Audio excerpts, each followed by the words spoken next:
The moment you have these tools and materials, just know that you are good to go in your fabric beading and embellishments game. Hello dressmakers, welcome again on the channel. My name is Moturayo. In this video, I'm going to be sharing with you the tools and the materials that you need for your fabric beading and embellishment. If this video sounds like what you would like to watch, let's get into it. But before that, don't forget to give this video a thumbs up and share with your sewing friends. The first thing I'm going to be sharing with you when it comes to fabric embellishments are of course beads. There are different types of beads based on shapes, sizes, materials, and many more. There are a lot of things that influence your choice of beads, and in this time where fabric beading is trendy, you need to actually get beads in your collection if you want to step up your embellishments game. Up next are beading needles. Beading needles are quite important. I dropped a video here when I spoke more about beading needles. You can go ahead to check out that video. You are going to learn a lot about beading needles in that video. You need to choose beading needles because that is what you need to use to sew your beads to your fabric and your dresses. Okay, so beading needles are quite important. Next is your sewing thread. Normal sewing thread, invisible sewing thread, fishing lines, and all of that. So sewing threads are also other tools and materials that you really need. Ensure that you choose the right sewing thread for your project. The next thing is craft wire. This is also called scientific wire or copper wire.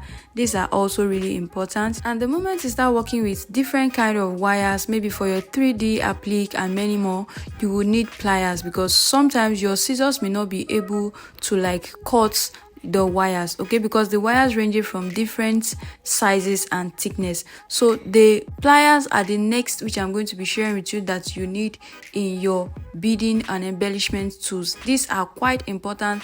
We have the flat nose plier right here in my hand. This can also serve like as a cutter, and it can also help you to press your wire in place. I also have here my cutter and I have my round nose plier. So all of these pliers are very important, but their functions are different. But I would advise that you get one first to use. You can actually get a flat nose plier because that one can serve as a cutter and as a plier at the same time. You can get one first, and as time goes on, you can buy more to add to your collection. Scissors is also a must-have tool, whether you are a fashion designer or your niche is just simply fabric embellishment. You need a scissors, you need to cut thread, you need to cut fabric. There are a lot of things you need to cut, and I would advise you have different scissors for different purposes so that your scissors will not always go bad on time.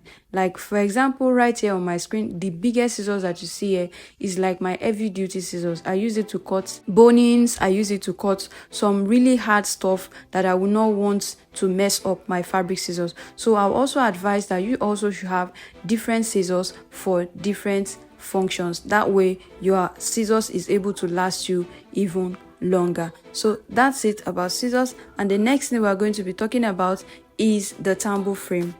This is also called the tambour ring. The name which is appropriate is an embroidery hoop. I mentioned a lot in my last video upload concerning the embroidery hoop, so if you've not seen that video, I'll also link it up here. You can go and check that out. I spoke at length about this tool. The next tool you need is a soldering iron. A soldering iron is very important when you are doing things like you want to separate fabric, you want to deconstruct laces, you want to deconstruct all of those stuff. The soldering iron helps you to deconstruct it and take away the frill. All right, it helps you to burn off the edges such a way that it doesn't frill anymore after cutting it. So all you need to do is, this will always come with a plug.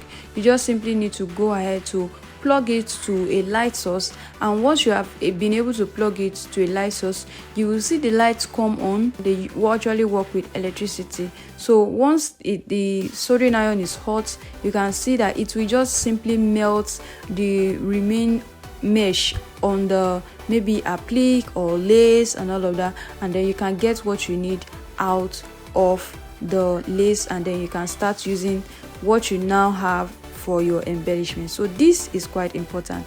Next thing is your hot glue gun. This is a glue gun, and then it's sold in the market as a gun like this. This whitish part is the gun that works with it. You have to buy it separately. You can see it's bending. So all you need to do is to plug this one also, and then turn off the switch button.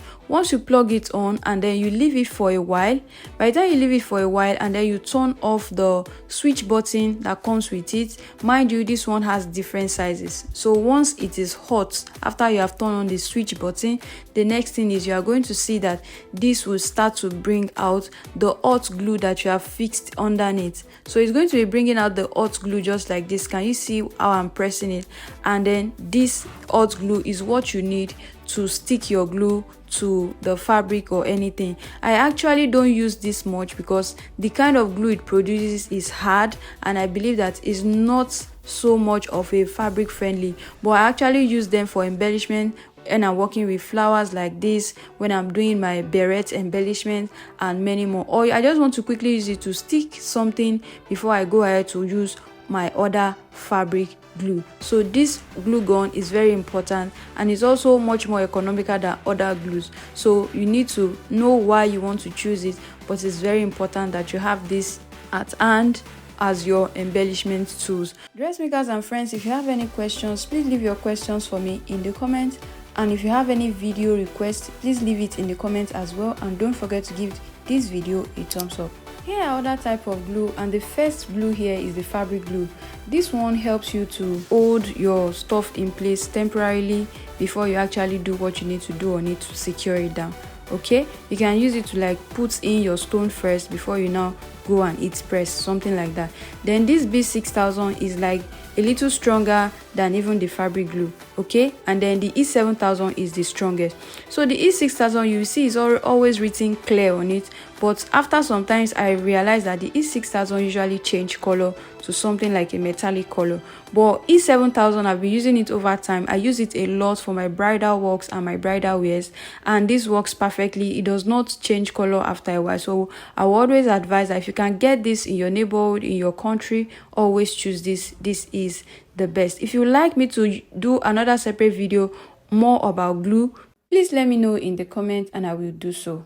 Thank you so much for watching this video this far. Don't forget to subscribe to this channel, drop me some sweet comments, share this video with your sewing friends, and if you would like to see how I made this simple embellishment for my blouse, don't forget to leave a comment of it down below. I'll see you again in this next video.